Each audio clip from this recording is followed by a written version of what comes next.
Hello everyone, my name is Sujit Kale and I'm going to talk you through the regression testing tool that we developed for our client.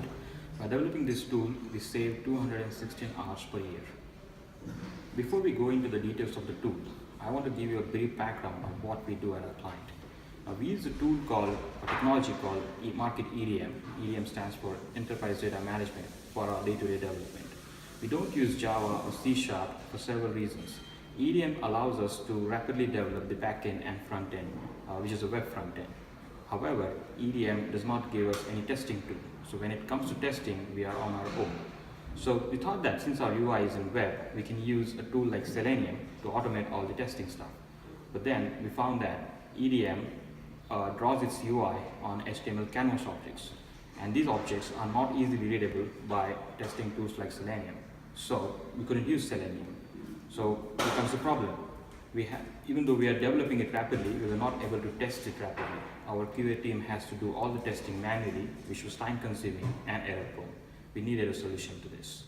We checked with the vendor of EDM, which is Market, to see if there is any web testing tool that they can suggest us. They suggested Ranorex, which is a commercialized tool. We explored Ranorex and we found that even though it's a commercialized tool, it doesn't give many features out of the box. We have to write .NET code to customize Ranorex to suit your web workflows and do the testing. We didn't find Ranorex worth.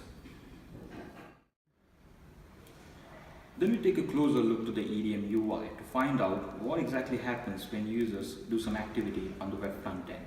We found that EDM is sending a bunch of AJAX requests to the server, and the server is responding in the format of JSON. And this JSON is displayed in those canvas objects. It's a simple request response model, and we thought that we can send similar kind of requests to EDM and then grab the response and compare that with the database to find out whether that test was succeeded or not. So we send one request to EDM, but then EDM is smart enough to understand that the request has come from a different tool rather than their own UI, so they discarded the request. We dig deeper into the EDM client-side code, which is a big JavaScript file, to find out what exactly has been done to the request before it reaches to the server.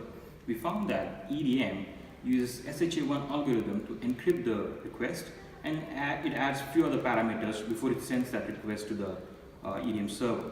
We did the same thing in our tool, and we sent another request to the EDM server, and EDM server this time responded to our request.